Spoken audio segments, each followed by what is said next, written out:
नमस्कार, मी अनिल उपाध्ये. शिवसिद्ध बातमीपत्रात आपलं स्वागत आहे. पाहूया आजची बातमी.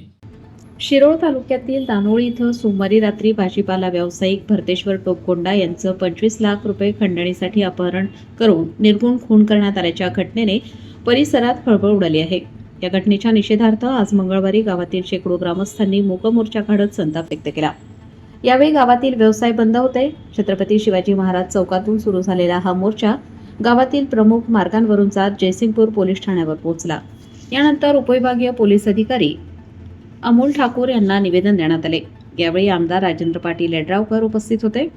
बालब्रह्मचारी तात्या भैया यांनी या घटनेचा तीव्र निषेध करत खंडणीसाठी भरतेश्वर यांना अमानुष अत्याचार करून गळा आवळून हत्या करण्यात आली आहे. या प्रकरणाचा जलद गतीने तपास करून सर्व आरोपींची नावे निष्पन्न झाली असून त्याच्यावर कडक कारवाई करावी अशी प्रमुख मागणी त्यांनी केली. निवेदनात या तक्रारीच्या वेळेत दखल घेतली असती तर भरतेश्वर यांचा जीव वाचला असता.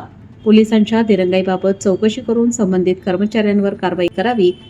पीडित कुटुंबातील एका सदस्याला शासकीय नोकरी द्यावी. तसेच हा खटला जलद न्यायालयात चालवून सक्षम वकील नेमावा अशा मागण्या करण्यात आल्या आहेत. गावात वाढत चाललेल्या नशेखोरी विरोधात कठोर कारवाई करून गुन्हेगारी प्रवृत्ती हद्दपार कराव्यात.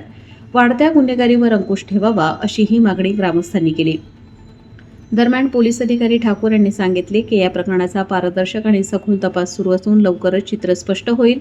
पहाटेपासूनच कोम्बिंग ऑपरेशन राबवण्यात येत असून अनेक संशयितांवर लक्ष ठेवले आहे. प्रशासनाच्या कामातील त्रुटींची चौकशीही सुरू असल्याचे त्यांनी नमूद केले. ग्रामस्थांनी दिलेल्या इशाऱ्यानुसार मागण्या तात्काळ पूर्ण न झाल्यास मोठे जनआंदोलन उभारले जाईल असा इशाराही देण्यात आला आहे.